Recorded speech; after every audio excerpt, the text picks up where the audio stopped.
zakat itu disyariatkan supaya antum kaya. Gitu cara bacanya. Makanya orang-orang dulu itu, ya pengen kaya itu, bisnisnya pengen kaya, supaya bisa zakat. Bisa zakat, bisa infak. Ya gimana kalau nggak ada uang yang bisa zakat? Mustahil. Ya, jadi kaya itu biasa orang dulu, passionnya mereka tinggal milih. Passion itu biasanya ada 3 zaman Nabi itu. Kalau bukan orang kaya, orang berilmu, atau dengan tenaga. Ya kaya nanti bisa dibagi 2 dengan kedudukan. Ya, kalau saya urutkan begini. Ya. Jadi ada yang dengan jabatan, kedudukan, ada dengan harta, ada dengan ilmu, ada dengan tenaga. 1, 2, 3, 4. Ada yang menjadikan ini 1. Ini cuma 3. Ini Pak, Bu, zaman-zaman Nabi tinggal milih mau yang mana. Gitu. Saking ringannya. Cuma mendidik untuk mendapatkan ini, itu pun butuh perjuangan. 13 tahun ditanamkan dulu akarnya dalam jiwa. Fase Mekah. Pindah ke Madinah sampai dekat dengan Allah Subhanahu wa taala. Sehingga orientasi, visinya, cara berpikir mereka, tingkat panjangnya itu sudah bukan dunia lagi, tapi akhirat. Jadi mereka memahami dunia itu untuk bertugas saja, untuk dinas. Kembalinya ke akhirat. Bagaimana memilih aktivitas di dunia dalam berdinas supaya sukses ke akhirat? Maka diturunkanlah kemudian kemuliaan akhiratnya. Ini yang sering saya gambarkan dengan sederhana, menurunkan kurikulum surga ke bumi. Kan sederhana, di Quran kan dijelaskan. Yuk ngajinya diperbaiki ngajinya. Coba kalau ngaji tematik, turunkan supaya hidup kita itu berarti, terukur. Anda mau ke surga, mau surga yang mana? Kan ragamnya banyak, surga dengan Nabi ada, taman surga ada, seluas langit dan bumi ada. Ya, surga yang kelas biasa ada, sebiasa-biasanya surga juga. Ya, nikmatnya luar biasa. Dibagi 4, dari 4 diurutkan lagi. Ada yang Firdaus, ada yang Aden. Pintunya ada 8 amalan, ada pintu Ar-Rayyan untuk yang puasa, pintu tahajud, pintu sedekah. Jadi ketika mereka menurunkan kurikulum ini, dijadikan passion di bumi. Contoh, ada surga seluas langit dan bumi. Ya, Quran surah ketiga Ali Imran ayat 133 sampai 134. Wasari'u ila maghfiratin min rabbikum. Wasari'u ila maghfiratin min rabbikum wa jannatin 'arduha as-samawati wal ardu u'iddat lil muttaqin. Bergegas Anda koreksi diri, introspeksi, evaluasi, dan berharap nanti saat pulang ke akhirat punya rumah di surga seluas langit dan bumi. Disediakan bagi orang takwa. Apa amalannya? Ayat 134-nya ternyata amalan harta yang duluan. Alladzina yunfiquna fis sarai wadh-dharra. Yang gemar berinfak, infak. Ternyata infak itu bisa umum luas. Ya, nafkah ke suami, suami ke istri disebut infak. Awas Bu, nafkah itu singkatan dari infak. Dalilnya Quran surah keempat An-Nisa ayat 34. Ar-rijalu qawwamuna 'alan nisa bima faddalallahu ba'dahum 'ala ba'din wa bima anfaqu min amwalihim. Pemberian pada orang tua, kerabat, saudara disebut infak. Quran surah kedua ayat 215. Yas'alunaka madza yunfiqun qul ma anfaqtum min khairin falil walidain wal aqrabin wal yatama wal masakin wabnis sabil. Ya. Pemberian jenis sedekah, cirinya infak. Ya. Dalilnya apa? Quran surah Al-Baqarah ayat 264. Ya ayyuhalladzina amanu la tubtilu shadaqatikum bil manni wal adza kalladzi yunfiqu malahu ria'an nas. Dari sini muncul zakat. Zakat disebut sedekah. Quran surah 9 ayat ke-60. Innamas shadaqatu lil fuqara wal masakin wal 'amilina 'alaiha wal mu'allafati qulubuhum wa fir riqab wal gharimin wa fi sabilillah wa ibnis sabil. 8 golongan. Ini orientasinya kalau ingin mendapatkan surga, dengan surga yang indah, rumahnya luas, mewah, seluas langit dan bumi, silahkan ambil passionnya dengan harta. Makanya banyak orang kemudian, beberapa kalangan sahabat Nabi berusaha dengan passionnya. Ilmunya di sini, punya manajemen, bisnis, passionnya di ekonomi, dagang dia. Orientasinya apa? Supaya bisa mendapatkan surga tadi. Turunkan ke bumi kurikulumnya. Begitu diturunkan, maka dia ambil passion harta. Dia keluarkan bab bisnis dalam Al-Quran. Gimana cara bisnis yang baik? Ya, dia ikuti petunjuk Nabi. Jauhi ini, lakukan ini, tinggalkan riba, jauhi korupsi, jauhi kolusi, jauhi macam-macam, tinggalkan yang ini. Ini yang berkah, ini yang tidak. Keluarkan semua. Jadi passion kehidupan. Hasilnya bagaimana? Muncullah seperti Abdurrahman bin Auf. Modal cuman pakaian. Modal pakaian Pak saat hijrah ke Madinah.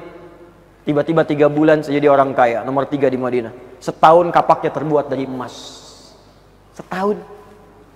Tapi pekerjaannya apa? Yang paling membahagiakan bagi beliau bukan saat datang peningkatan omsetnya. Jadi Pak, 600 truk isinya emas, perak, dan logam mulia itu biasa bagi beliau. 600 truk datang, isinya emas semua. Emas, perak, logam mulia, dan sebagainya datang. Biasa aja. Kapak terbuat dari emas. Coba. Tapi apa pekerjaannya? Tiap hari dilihat orang Madinah. Siapa yang tidak mampu disantuni sepertiga orang Madinah. Yang punya utang dibebaskan. Yang belum kerja dikasih modal. Malamnya disebutkan gak ketinggalan tahajud, gak ketinggalan tahajud. Bahkan sekelas Utsman bin Affan, Abdurrahman bin Auf, Tamim Ad-Dari, itu disebutkan Al-Imam An-Nawawi dalam kitabnya At-Tibyan fi Adab Hamalatil Quran, sampai khatam Al-Quran tahajud dia. Bayangkan kaya sekaya-kayanya, kaya kan kaya dibagi 3. Kaya banget, kebangetan kayanya. Ya. Ini udah kebangetan kayanya masih tahajud juga. Yang sekarang apa? Sekaya-kayanya lihat kapaknya masih dari emas gak? Mungkin minyak kayu putih cap kapak aja nggak punya. Tapi ya orientasinya ini, makanya kenikmatannya itu saat ibadah. Jadi kata Nabi itu kaya itu biasa bagi umatku, biasa. Jadi biasa aja. Pertanyaannya, apakah Bilal cemburu? Tidak. Apakah Ali cemburu? Tidak. Karena Bilal mengejar yang lain. Di begitu yang kaya-kaya tadi melihat, misal Quran surah ke-28 ayat 77.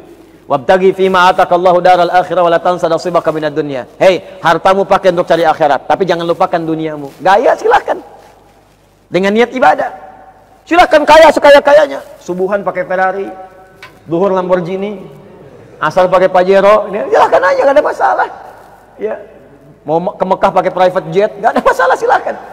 Tapi orientasinya akhirat. Tahajud tetap jalan, biasa aja gitu. Ya. Silahkan, maksimalkan. Tapi tujuan utamanya apa? Ibadah. Apakah Bilal cemburu? Tidak, karena saya pengen carinya dengan tenaga. Saya nggak pengen capek kerja, saya pengen adan aja. Masuk surga juga. Ya ketemunya di surga juga. Ente pakai harta, pakai disibuk 24 jam nyari gini ibadah. Saya adan doang, surga juga. Allahu Akbar, Allahu Akbar. Kata Nabi, aku mendengar terumpahnya Bilal di surga. Garansi adan.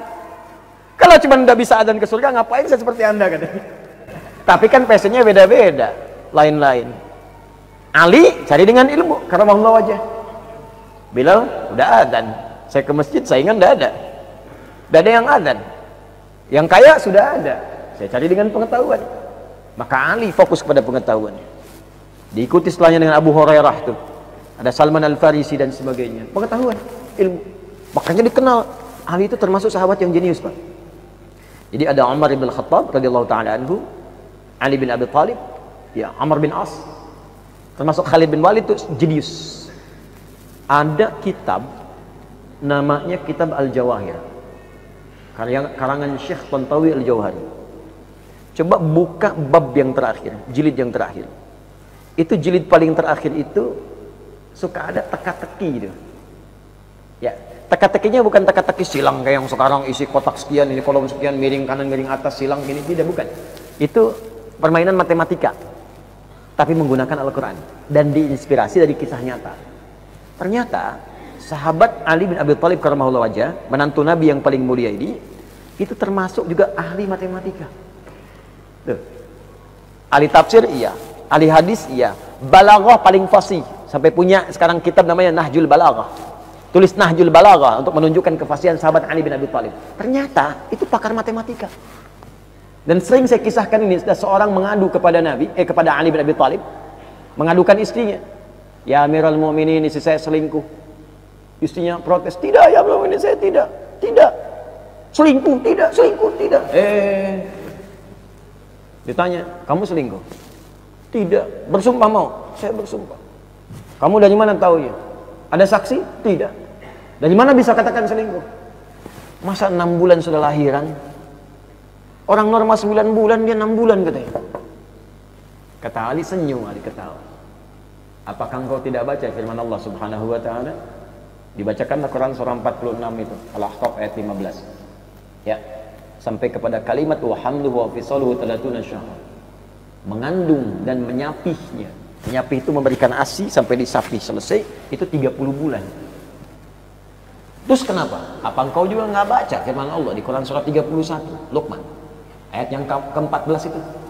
Ya, wasainal insana biwalidayhi hamalathu ummuhu wahnan ala wahnin wa fisaluhu fi amain. Seorang ibu itu mengandungnya luar biasa sulit, berat, sampai menyapihnya aja butuh 2 tahun. Ente nggak baca di Al-Ahqaf disebutkan ayat 15, mengandung, menyusui sampai disapi itu 30 bulan.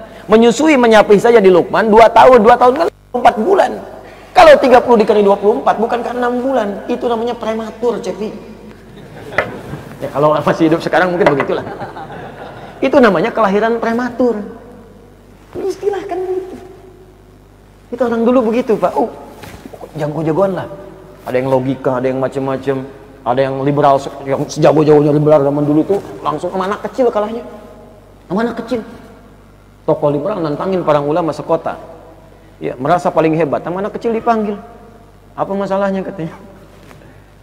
Kamu yang mau lawan saya, kamu masih kecil ya. Masalahnya apa? Disebutkanlah, di mana keadilan Allah? Setan diciptakan dari api, dibalikin lagi ke api, enak dong katanya. Kita kan dari tanah dibalikin ke api. Apa-apa katanya, supaya mendekat, begitu mendekat ditampar. Wah, wih katanya kan kurang ngajar kamu. Apa yang kurang ngajar? Sakit emang, sakit. Kok bisa sakit? Pipi kamu kan dari kulit, tangan saya dari kulit. Kan sama-sama kulit. Kalau kulit dengan kulit saja bisa sakit, bagaimana setan dari api dengan neraka dari api dengan kadar yang berbeda? Siapa anak kecil itu? Nu'man bin Thabit, dikenal dengan Abu Hanifah, yang wafat tahun 150 Hijrah. Itu hebat-hebat, Pak. Apa rahasia mereka? Mengamalkan hadis Nabi SAW. Makanya zaman Nabi yang jadi birokrat ada, diplomat ada, Amr bin As, Umar bin Khattab. Ya, tapi mohon maaf, ilmu masih tinggi, jenius juga ilmunya, ditanya apa aja bisa jawab, hadis paham, Quran hafal, tahajud jalan. Jadi Anda silahkan mau jadi apapun yang baik-baik, diplomat silahkan, birokrat silahkan, jadi pejabat silahkan, tapi jadi yang baik, Pak. Sekarang kita butuh orang baik. Jadi profesor ilmuwan silahkan jadi yang baik. Karena kalau yang baiknya itu hilang, maka apa yang didapatkan jadi maksiat, jadi madorot nantinya, celaka. Tenaga silakan untuk digunakan pada yang baik-baik, mulia kok. Asal kita mau mengejar ini, surga. Ya. Di militer silakan, Khalid kan militer, panglima. Nabi punya 12.000 sahabat, 38 panglima. Satu kekuatan panglimanya bisa menaklukkan Persia dan Romawi. Khalid bin Walid. Udah nggak usah dikisahkan lagi, itu udah banyak.